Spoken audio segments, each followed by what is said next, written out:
"I just don't want you to embarrass him again, Mom." That's what Peter said, right there, in front of the entrance to the auditorium. Parents were walking in with flowers and cameras. Music was already playing inside. I had driven 11 hours by train the day before, stayed in a motel that smelled like bleach and loneliness, and bought a new navy dress because Mary said it looked dignified. But all it took was that one sentence. Peter wasn't even looking at me properly, just adjusting his tie, shifting from foot to foot like he was embarrassed to be seen with me already. "You know how these events are," he added. Like I did know. Like I was the kind of woman who made a scene. "Evan wants this to be his day, surrounded by his friends. Let's not make it about you." I didn't ask questions. Didn't beg.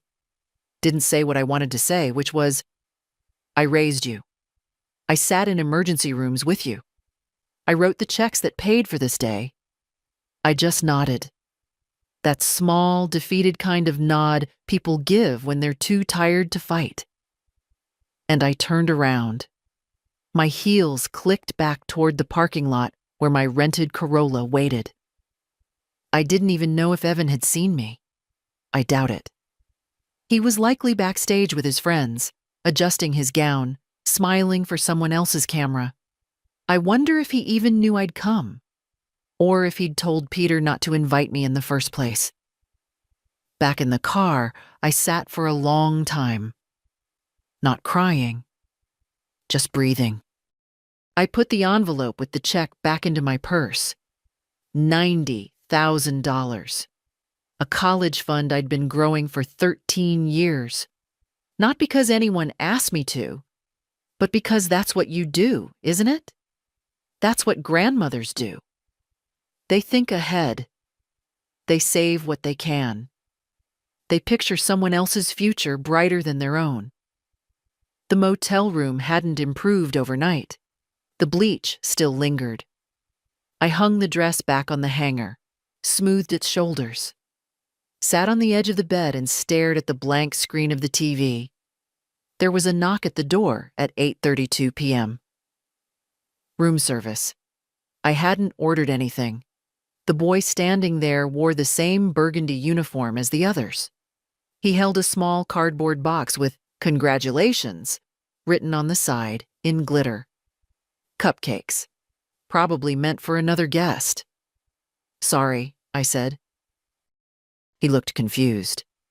"You're not room 207? I'm 209. "Oh, my bad." He looked down at the box, then back at me. "You want them anyway? They'll just throw them out." I took the box. Not because I wanted cupcakes, because I needed to hold something. That night I lay in bed and stared at the ceiling. Thought about Evan as a baby. I used to rock him in a blanket I knit myself. He had colic. Peter never had time for the midnight feedings. He always said he had early meetings. It was always me who stayed up. Me who drove him to speech therapy. Me who paid for that new retainer. Me who showed up to the parent-teacher conferences when Peter couldn't get out of work. I wonder when I stopped being seen. Or maybe I was never seen. Maybe I was just useful. Until I became inconvenient. In the morning, I woke up at 5:47. No alarm needed. Old women don't sleep much. We rise when the body says so. I dressed quietly, pulled my suitcase to the car and started the engine. Wilmington was still dark, the sun barely scratching the sky. I made one stop. A FedEx office near the interstate. Empty, except for a man behind the counter with headphones on. I asked for an envelope. Slipped the check inside. Wrote "Return to Trust" on the front. It felt final, like drawing a curtain on a play no one stayed to watch. By noon, I was home again. Same white porch, same uneven tiles in the walkway. I left the suitcase inside and poured myself a cup of instant coffee, the cheap kind. It tasted like routine. The phone buzzed around 1 p.m. A text from Mary. Did you make it to Evan's ceremony? I hope he gave you the seat I asked Peter to save. I stared at the message. Typed, erased, typed again. Then finally, sent. I turned around at the door, but I returned the gift. Someone else will need it more. Mary didn't respond for a while. When she did, it was just one line. I'm coming over. I looked at the clock. 1:07 p.m. I didn't get up. I didn't clean the living room or straighten the pillows. Let the house look like it always does. Quiet, lived in, honest. There was nothing left to perform. Mary arrived without knocking. She never knocks. Just lets herself in like she used to when she was 12, and I was the only place she could go without pretending to be someone else. Grandma, she said quietly, standing in the doorway with her tote bag sliding off one shoulder. You okay? I nodded, though I wasn't sure what that word meant anymore. Mary sat down at the kitchen table and looked around like the room was trying to tell her something. Maybe it was. Maybe the quiet, the bare countertops, the one unwashed mug in the sink. Maybe it all whispered what I didn't say out loud. I should have known, she said. Dad wouldn't have saved a seat. He never does. I didn't want to talk about Peter. Not yet. Not while my body still felt like it had been scraped clean from the inside. Instead, I asked if she wanted tea. She said yes. I made it the old way. Kettle on the stove, not the microwave. She waited in silence. That was one thing about Mary. She knew how to sit still, how not to fill silence with noise. When I handed her the cup, she took it with both hands, like she always did. Was Evan happy at least? She asked. I wouldn't know, I answered. I didn't see him. Her brow furrowed. You mean, you didn't go in at all? I shook my head. Your father met me out front. Asked me not to come in, said it might embarrass Evan. Mary inhaled sharply, like the words had punched her. Embarrass him? For what? For being loved? He didn't want a scene, I said, trying to sound reasonable, even though every syllable scratched at my throat.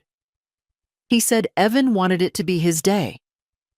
Mary pushed the cup away and stared at the window above the sink. You didn't even give him the check?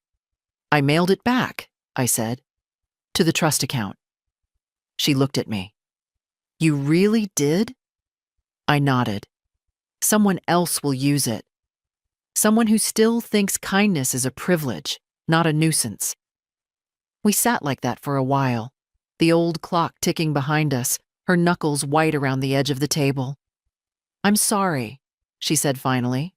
For them. You're not them, I said simply. Her eyes softened. Do you want me to talk to Dad? No. But... No, Mary. I looked at her then. This isn't a misunderstanding. This isn't something he'll explain later. This is who he is now. He's made it clear. I stood up, walked to the drawer where I keep the file folders, took out the one labeled Peter. It was thick, uneven with documents. I laid it on the table. Mary watched me open it and start sorting. I pulled out the receipts, the car loan I co-signed, the payments for the private school, the time I covered his mortgage for 2 months, checks, emails, bank transfers. 17 years of quiet help. He's been ashamed of me for a long time, I said. The business, the neighborhood, the way I talk. Everything about me reminded him where he came from. Grandma, I used to think it would pass, that it was just the people he surrounded himself with. But you know what? I looked her in the eye. It wasn't them. It was him. Always was. She reached over and placed her hand over mine. It's not your fault he turned out that way. I didn't answer. Just looked down at the paper trail of a lifetime. Every line a yes I gave when I should have paused. Every dollar a vote of confidence he never asked for. never thanked me for. I want to change the trust, I said. Put your name on it. Mary blinked. What? You'll need a co-signer until you're 25, but I'll get the papers started. The fund was meant for a future. I still believe in futures, just not the one I thought. She didn't say anything for a long while, just nodded once, and her fingers tightened around mine. Later that day, after she left, I sat alone in the living room. The sun came in warm through the curtains, painting slow stripes across the floor. I thought about the graduation stage, about Evan in his gown, his tassel swinging, about how he might tell people his grandmother was too old to travel, or too ill, or maybe not mention me at all. That's what people do when they erase someone. They start by leaving them out of the stories. I'm not angry, but I'm not forgotten either. The morning after Mary left, I sat at my kitchen table with a yellow pad of paper and a pen that had run dry halfway through a grocery list 2 years ago. I replaced it with one from the junk drawer, the kind with a real weight in your hand. It felt right for what I had to do. The top line I wrote in slow, steady letters. To First Southeastern Trust and Holdings. RE, termination and reassignment of college fund account. 7884 LM. Then I stopped. It's strange how your hand can tremble more, writing one truth than lifting 10 pounds of flour. I'd written thousands of things in my life. Checks, bakery orders, condolence notes. But this was different. This was me, declaring the end of something, the end of the benefit of the doubt. I picked up the pen again. Effective immediately, I am terminating all authorizations for disbursement related to Mr. Evan Murray's college expenses from trust account 7884 LM. Funds are to remain frozen until reassignment. New beneficiary information to follow. Do not inform the current assignees until transition paperwork is complete. I read it twice. Clear, legal, cold, maybe, but necessary. After printing the letter and placing it in an envelope, I slipped it into my purse. I would take it to the post office later. But first, I needed to make a call. The banker, his name was Jules, answered on the second ring. Mrs. Murray, he said, cheerful as always. I was just reviewing some quarterly summaries when your name crossed my... I'm reallocating the fund, I said. No time for pleasantries. He hesitated. Of course. May I ask the reason? You may not, I said. The decision's made. I'll be naming a new beneficiary, my granddaughter Mary. There was another pause, this one more careful. Understood. I'll initiate the paperwork from our side. You'll receive the forms via DocuSign later today. I thanked him and hung up. Then I went to the drawer next to the stove, the one with the elastic bands and birthday candles, and pulled out the envelope that still held Evan's check. I opened it one last time, looked at my own handwriting. Pay to the order of Evan R. Murray.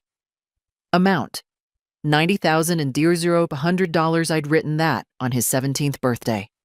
Folded it once, placed it inside a navy blue envelope with a silver lining. Now I tore it in half, then in quarters. Then again. It didn't feel good, but it felt real.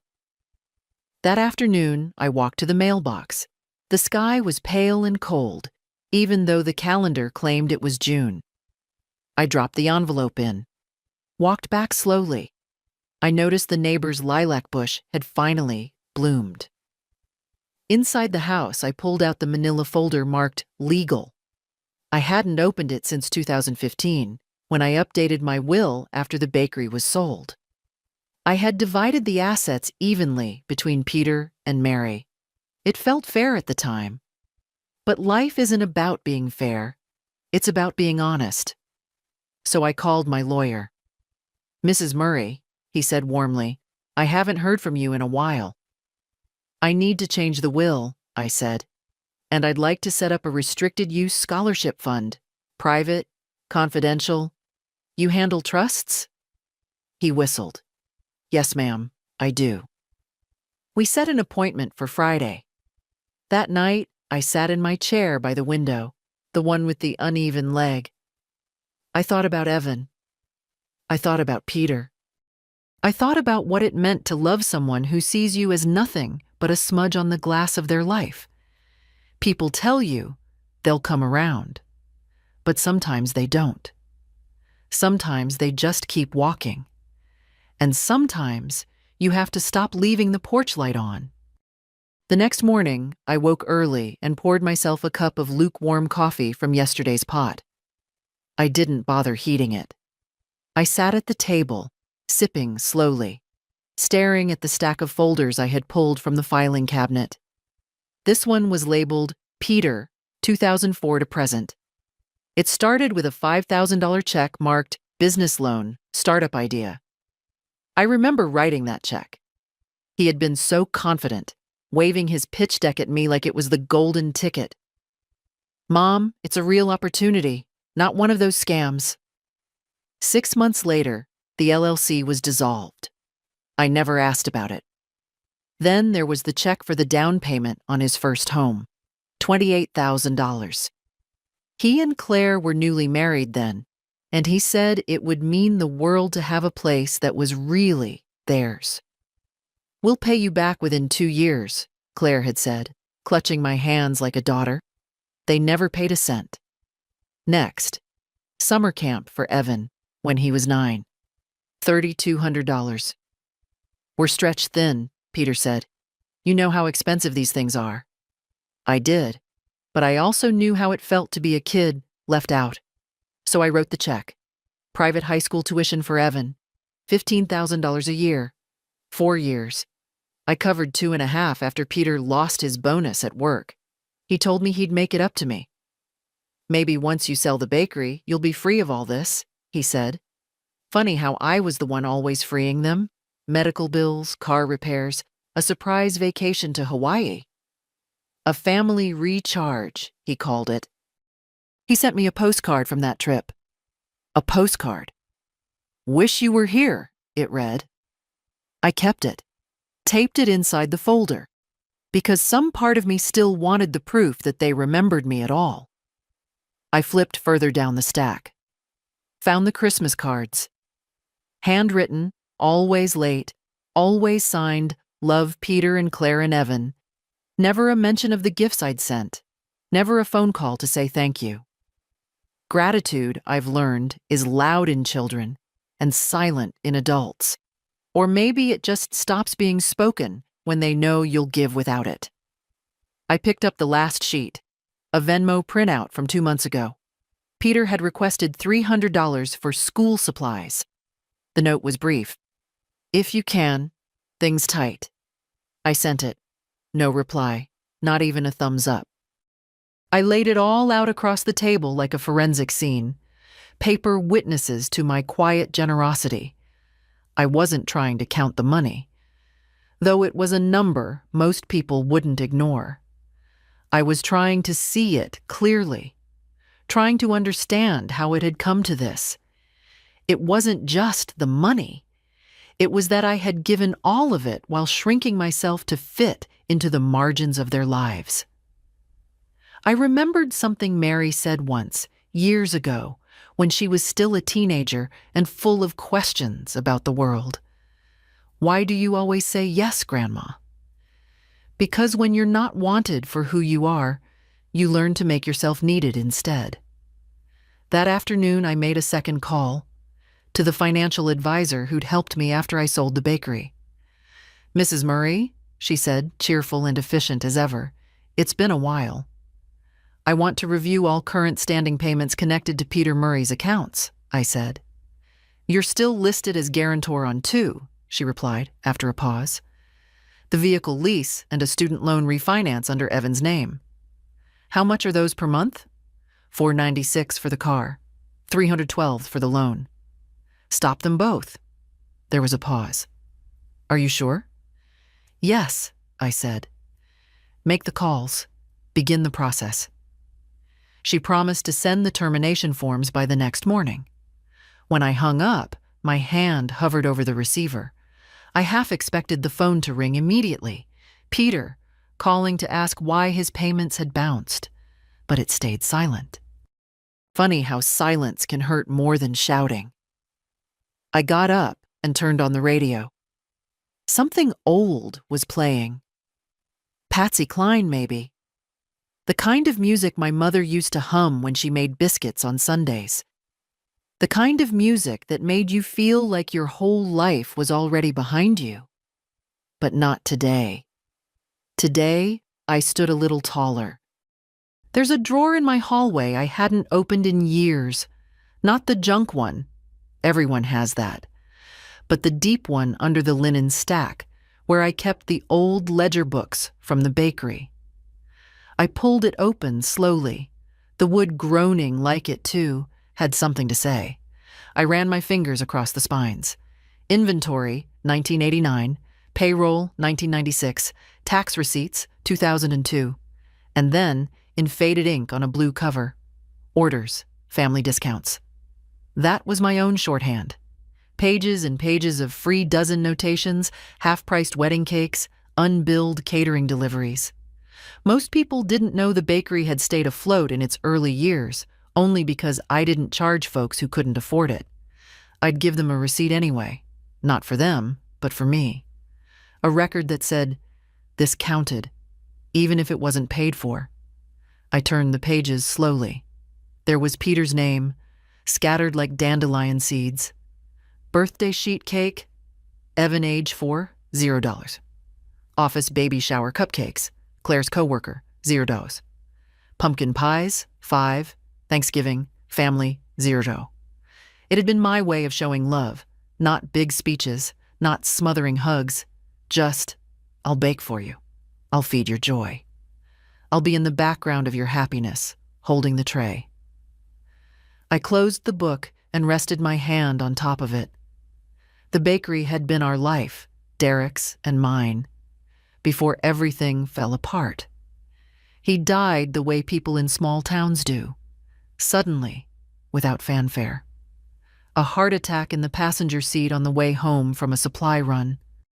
Peter was 27 then, Evan just a toddler. I remember the funeral mostly in pieces. White flowers wilting in the heat, the minister mispronouncing Derek's name, Peter telling the guests not to worry about me, that I'd be fine. What they didn't know, I opened the bakery the next day. Couldn't afford to close. I mixed dough with tears in my eyes and served coffee with a smile I didn't mean. People were kind for a week. Then they stopped asking how I was. Then they just ordered their usual. But the work kept me moving, kept me breathing.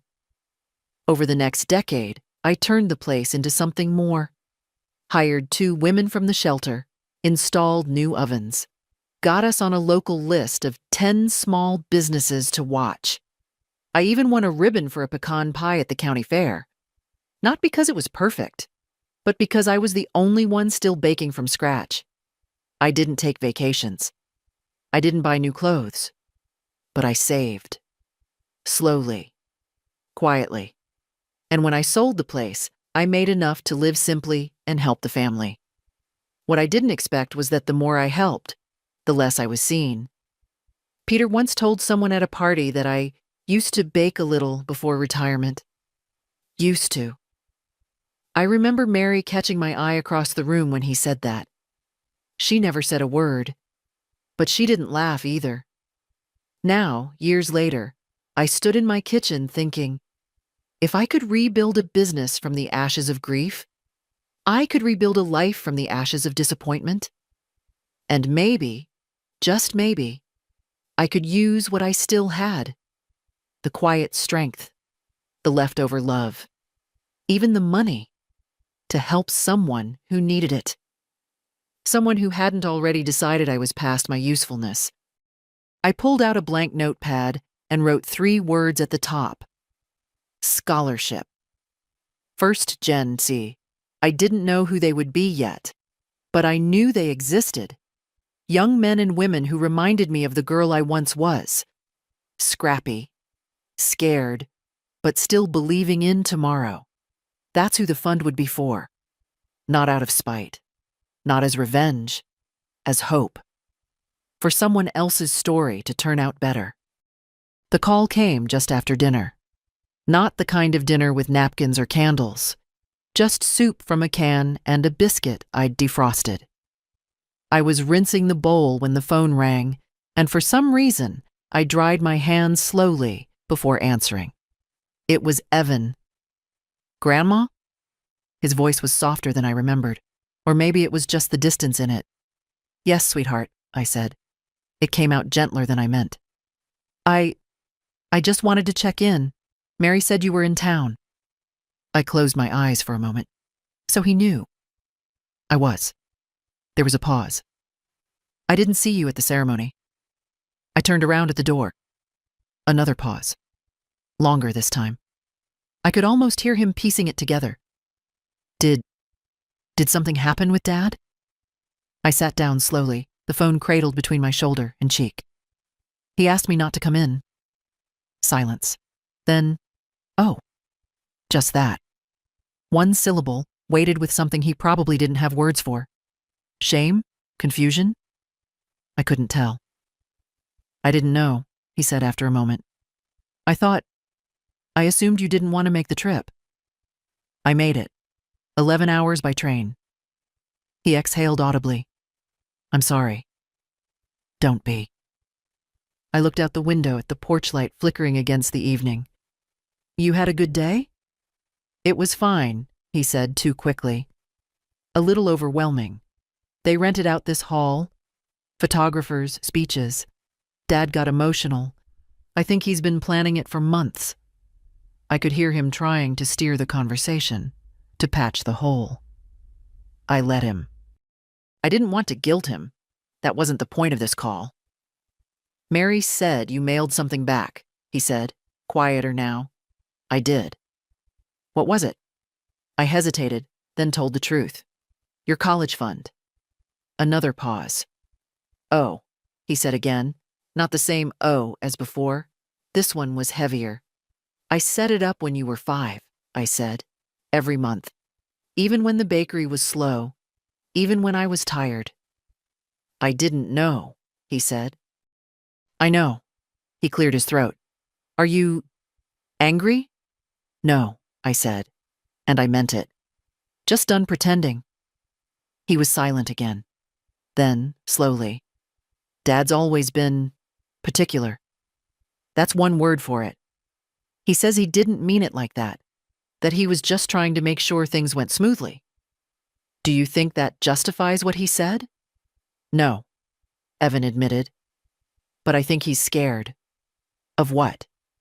Of not being enough. I closed my eyes. And I'm the reminder of where he came from. I don't think that's fair. It's not, I agreed. But it's true. There was another long stretch of silence between us, the kind that only exists between people who still care, even if they don't know what to do with that care. I wish you'd come in, he said finally. I would have wanted you there. That means something, I said. More than you know. I don't want your help because of guilt. You won't get it either way, I said gently. It's no longer yours. He didn't argue, didn't plead, and that, strangely, made me feel a little sadder, as if he'd already accepted I was stepping out of the picture. Mary said you're starting a scholarship fund. I am. That's really great. I hope someone good gets it. They will, I said. They'll write their own story. Maybe it'll be better than ours. He didn't speak again for a while. Then he said, very quietly, I'm sorry, Grandma, for not knowing, for not asking. I forgive you, I said. But it's your turn to do the work now. I meant more than he probably realized. Okay, he whispered. We said goodbye. I hung up the phone and placed it gently on the table. Outside, the wind had picked up. The trees swayed like they were listening too.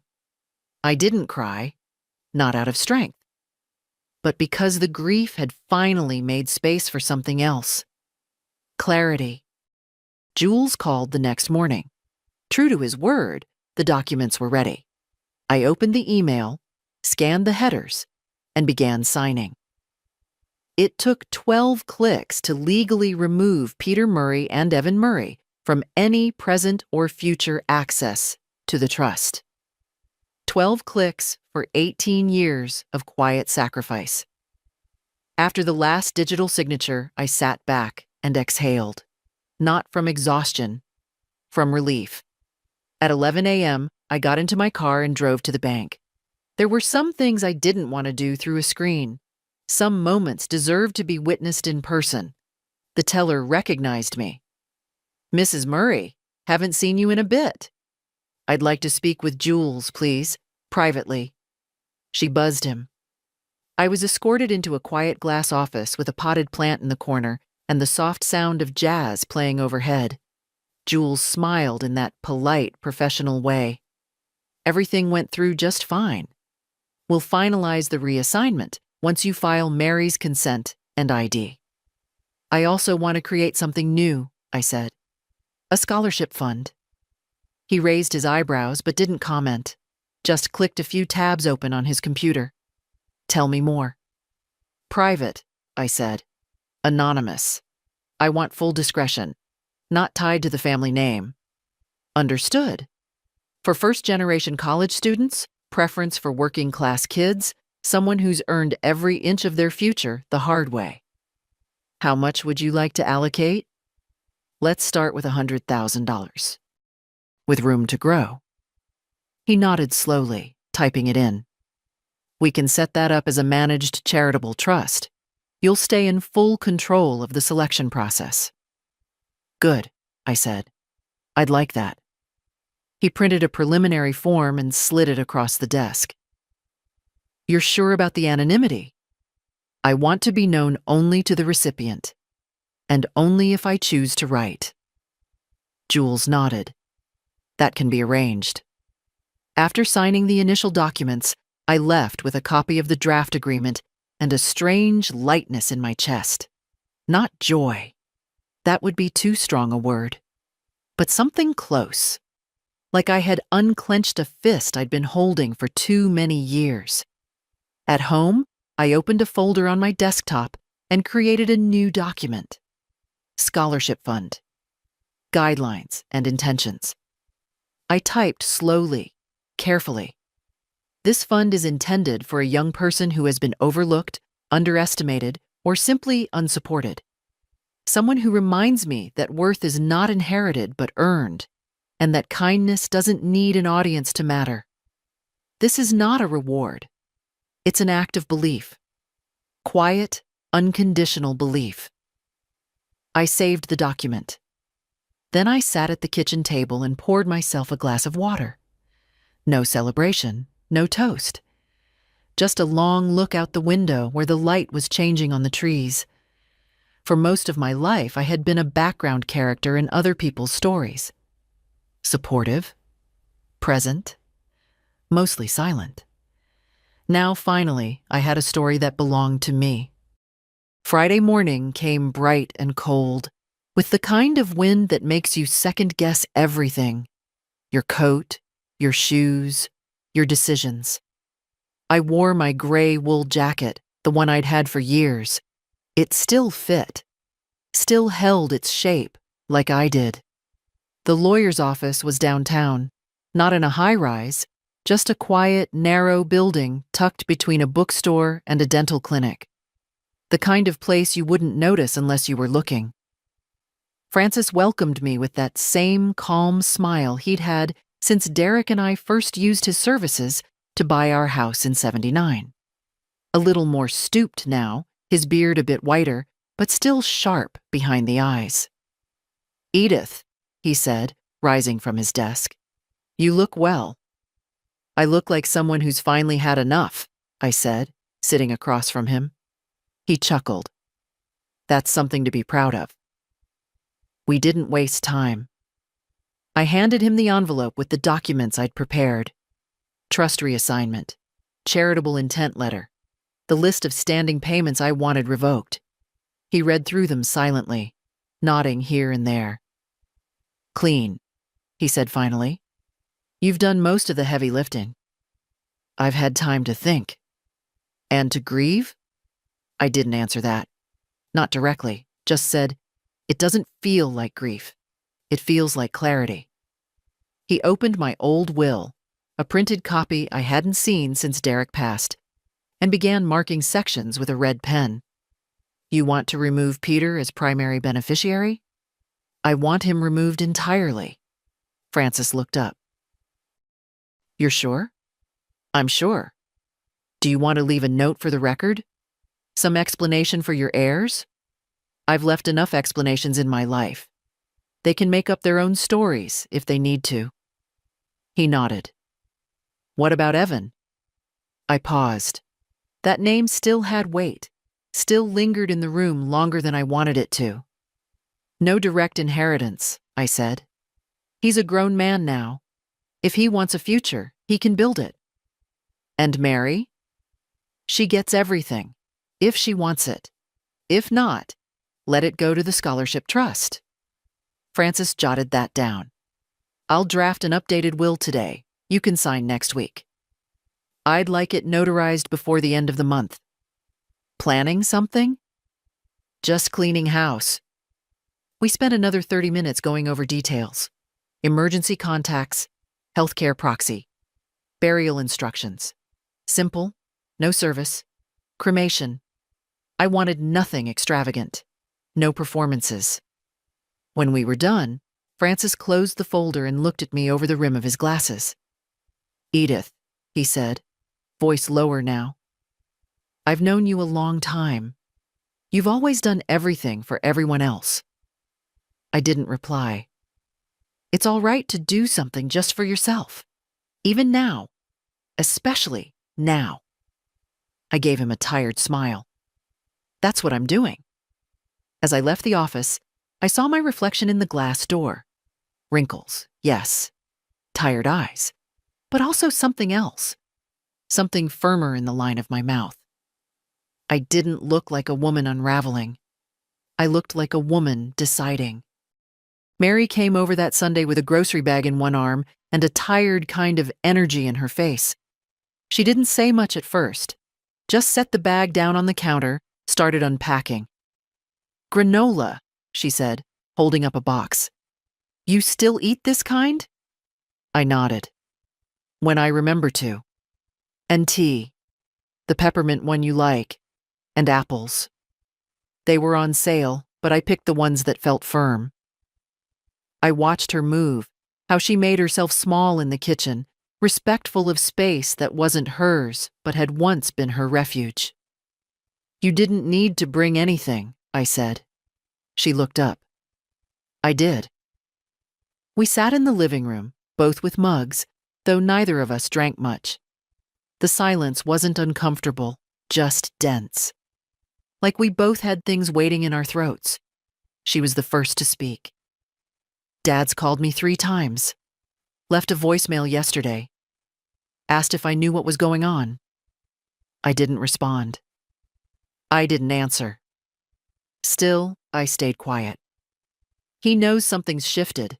Evan probably told him about the call you two had. Let him wonder, I said. Mary tilted her head. He won't wonder long. You know him. I know, I said. That's why I'm preparing. She raised an eyebrow. Preparing for what? For the storm. For the begging. For the bargaining. Mary smiled a little.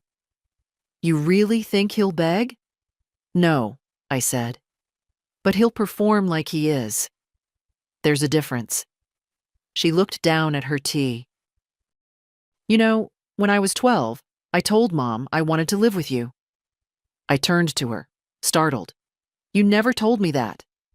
She said no, said it would confuse things, said you were too soft. My throat tightened. Too soft?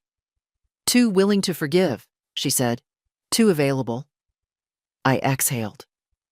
That sounds about right. I didn't understand then, Mary continued, but now I think she was scared I'd grow up with your voice in my head instead of hers. I reached for her hand. She let me take it. I'm not doing this to punish anyone, I said quietly. I'm doing this because I can't carry the weight anymore. Not alone. I know, she said. I see that. We sat for a long time after that. No words, just two women, two generations, both knowing exactly how much silence can hold. When she finally got up to leave, she hugged me. Not quick, not obligatory. A real embrace. At the door, she turned and said, "If he calls you, Dad, are you going to answer?" I thought for a moment.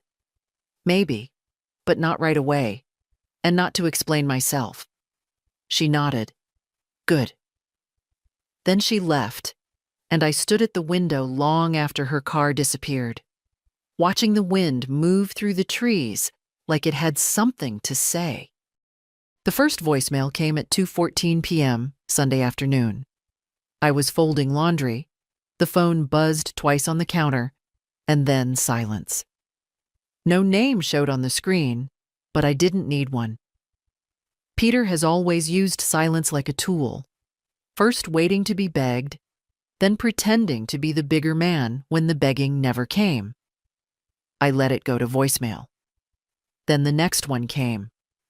And the next. By the time I finished folding, there were 5 missed calls and 2 voicemails. I sat down on the edge of the bed, pressed play. "Mom, it's Peter. I've been trying to reach you. Evan said you talked. I don't know what he said, but I think we should clear the air. I don't want any misunderstandings between us. Call me." I deleted it. The second one started differently. "Mom, seriously, this is getting out of hand. I don't know what Mary's told you or what Evan said, but you're making things way more dramatic than they need to be. We're family. You're always welcome." Delete.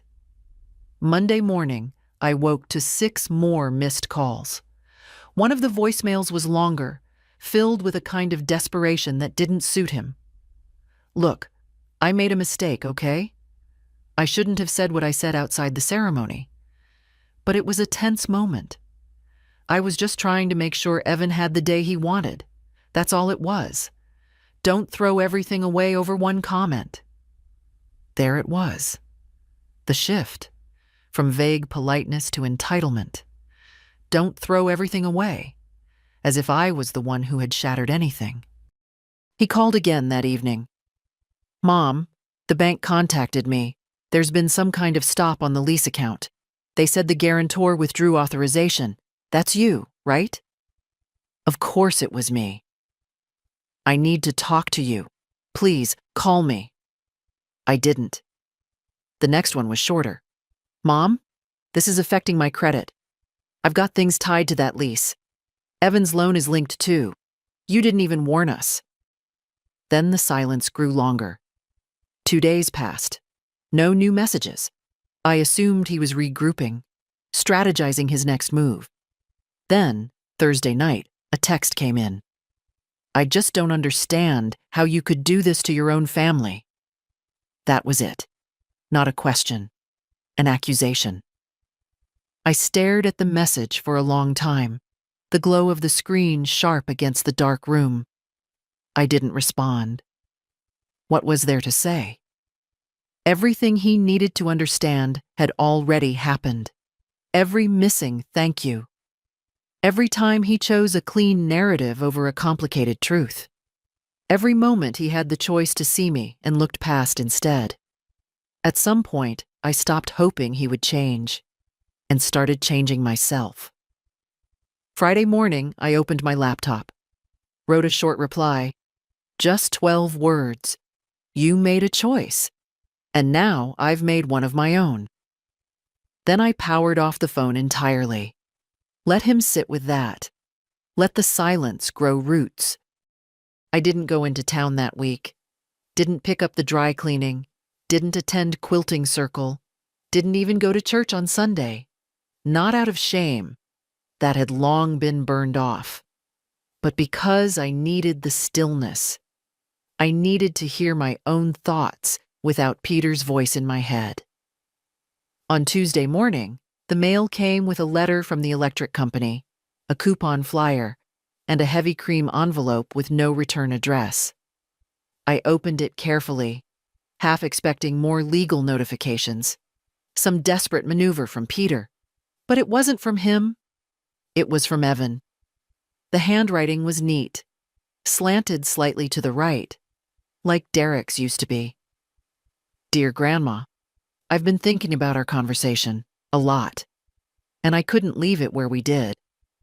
I didn't know about the fund, or about how much you've done. That's not an excuse, just the truth.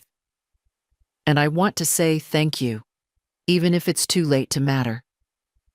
I don't think Dad meant to hurt you, but I also don't think he understands how he has.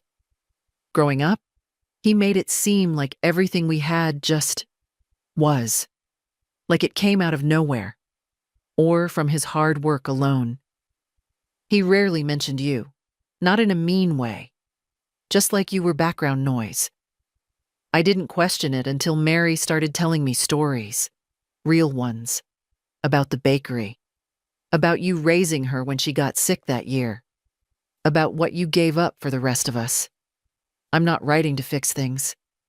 I'm not even sure they can be fixed.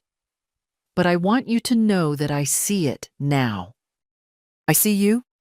If I end up taking loans, I'll manage. Maybe it's good for me. I need to earn things. But even if you're not in my life the same way anymore, I hope I can still be in yours. If you'll have me. With love, Evan. I read it twice, then set it down on the table.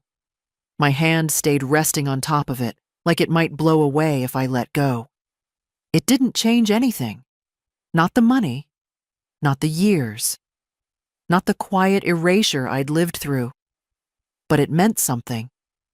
Sometimes the smallest acknowledgments arrive when you've already stopped waiting, and they don't fix the past, but they lay a gentler brick for what comes next. I didn't reply that day. Instead, I opened the file for the scholarship fund. I'd been reviewing essays from applicants, all anonymous, of course. I wanted to choose based on story alone. One in particular had stayed with me. A girl from Mississippi who worked nights at a diner, wrote poetry on the backs of receipts, and wanted to study education. She didn't beg. She didn't try to impress. She just told the truth. My mom says I'm too soft to make it in college, she wrote. But I think softness is a kind of strength. It means I haven't turned hard, even when I could have. That line. It sat inside me like a stone dropped in water. I clicked approve. Then I opened my desk drawer and pulled out a note card. Not formal stationery, just a plain white square I'd used for shopping lists before. I wrote, Dear recipient, you don't know me, but I see you. Keep going, not because someone's watching, but because you can. Then I signed it. From someone who believes in softness, too. It was a Wednesday when I decided to go back to the bakery one last time. Not to work. The new owner had taken over 5 years ago and turned it into something sleeker with fancy chalkboard menus and glass display cases. They'd kept the name. Murray's Hearth, but none of the warmth. Still, it was the place where I'd built everything, including the strength I was standing on now. I didn't call ahead. Just walked the 10 blocks from my house, wearing the old navy coat Derek once said made me look like a woman who didn't care to be underestimated. The bell over the door still jingled. That sound hadn't changed. The girl behind the counter was young, high school maybe. She smiled at me like I was just another customer. Can I help you? I used to own this place, I said, stepping further inside. Her eyebrows lifted. You're Mrs. Murray? I am. She smiled wider. The owner talks about you all the time, says you're the reason the business has heart." I blinked, surprised. "He says that?" "Yeah. Said you built it with your husband from nothing. That people used to come in not just for pies, but for comfort." That word landed heavier than she knew. I looked around. The tables were new, the paint lighter, but the bones were still mine. The little window near the back where I used to sit with my ledger, the dent in the floor near the counter, still there, though now covered by a rug. "Do you want to sit?" the girl asked. I did. And I ordered a slice of apple pie, even though I knew it wouldn't taste the same. It didn't. Too much cinnamon. But the gesture mattered more than the bite. I sat there for nearly an hour, just watching people come and go, watching the space hold them the way it once held me. That afternoon, back home, I began sorting through my closets. I wasn't preparing to leave. I was preparing to let go. Boxes of old records, receipts, birthday cards, Evan's drawings from when he was 5, one of a rocket, one of a lopsided house with grandma written in orange crayon across the top. I kept that one. I found the envelope Peter had sent from Hawaii, the postcard inside. "Wish you were here." I turned it over, held it to the light, then dropped it in the trash. Some things didn't need saving. Late that night, after the dishes were washed and the house was quiet, I sat down and wrote one more letter. Not to the bank, not to the lawyer, just to myself. "Dear Edith, you did the best you could with what you had. You gave, you stayed, you waited. And now you've chosen something else. Not bitterness, not revenge, but enough. Enough giving. Enough silence. You are not someone's second option. You are not someone's backup plan. You are a woman who loved deeply and finally decided to love herself too." I folded the note and placed it in the drawer beside my bed. No one else would ever read it, but that wasn't the point. Some truths are just for keeping. The letter came on a Friday. Plain envelope, typed address, no return stamp. I opened it without expectation. By now, most mail was utility bills or quiet reminders from the world I'd begun stepping away from. But this was different. It was from the scholarship recipient. Not a form letter, not an obligatory thank you. Just a few pages, written in blue ink on lined paper. Folded twice. Like someone still believed in the value of care. "Dear Scholarship Committee, or whoever you really are, I don't know what I expected when I applied. Mostly, I didn't think I'd hear back. That's how it goes for people like me. We send our names into the world and hope someone doesn't just delete them. But you didn't. You picked me. And now I'm sitting here in a campus library, writing to a stranger who changed the direction of my life. Let me tell you who I am. My name is Nia. I grew up in Yazoo City, Mississippi. My mama works in a nursing home, and my brother fixes air conditioners when the season's right. We've never had much, but I've always had books.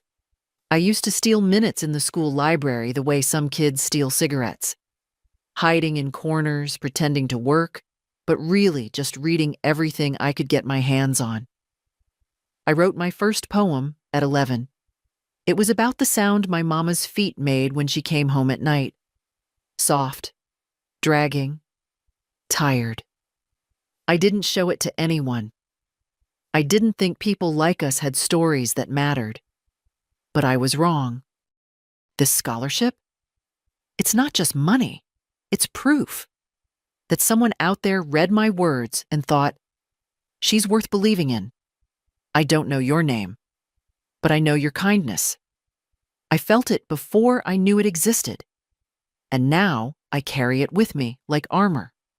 I want to become a teacher, not because it's easy, but because I remember what it felt like to be invisible. I want to stand in front of a classroom and say to some quiet kid in the back, I see you. That's what you've done for me.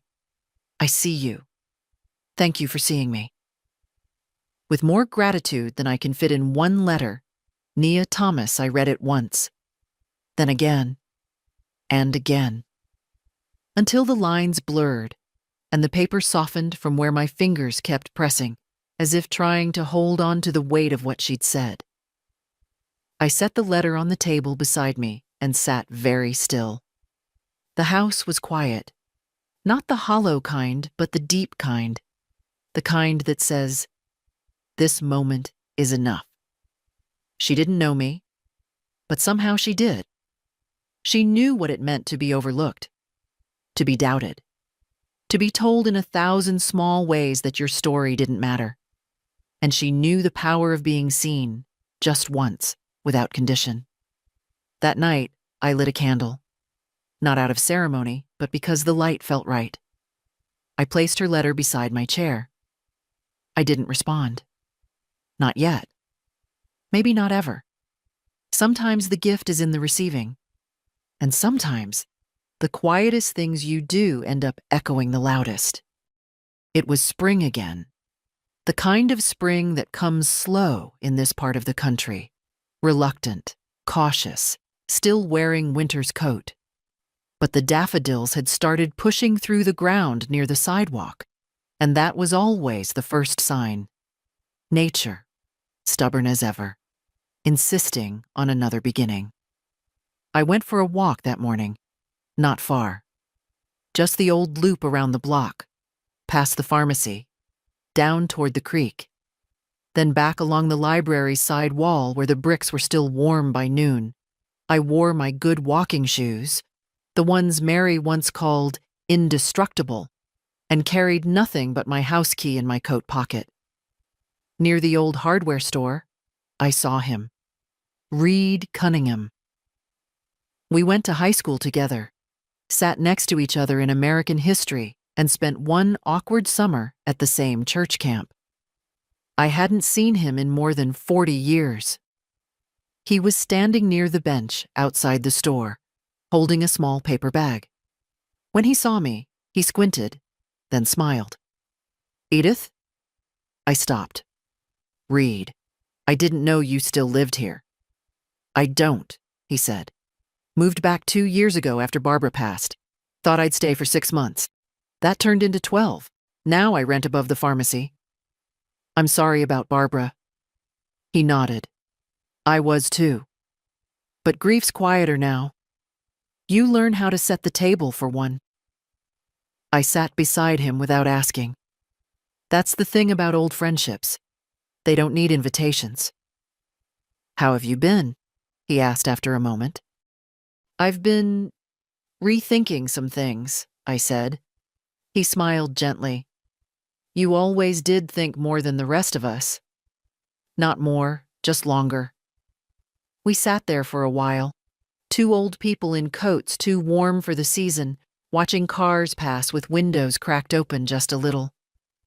I read about your bakery once, he said. It made the state list. Something about best pies in the southern counties. That was a surprise. You still bake? Not much, not for others. He nodded. Sometimes I think about fixing up my old fishing boat. Then I remember how heavy it was and how quiet the lake feels without company. I looked at him, really looked. And for the first time in months, I didn't feel small. I didn't feel erased. I felt present. After a while, he reached into the paper bag, pulled out a small jar, pickled okra, held it up like an offering. Still your favorite? I laughed, and it startled me. You remembered. I remember the people who didn't talk over me. We parted with no promises, no plans, just a wave. But I walked home with something lighter in my chest. That evening, I stood in the hallway, hand resting on the doorway to the guest room. It used to be Mary's when she was little, then Evan's sometimes. Now, mostly empty, a catch-all for boxes and folded quilts. But I opened the closet and took out the small suitcase anyway, the one I used for short trips. I dusted it off, set it on the bed, and left it open.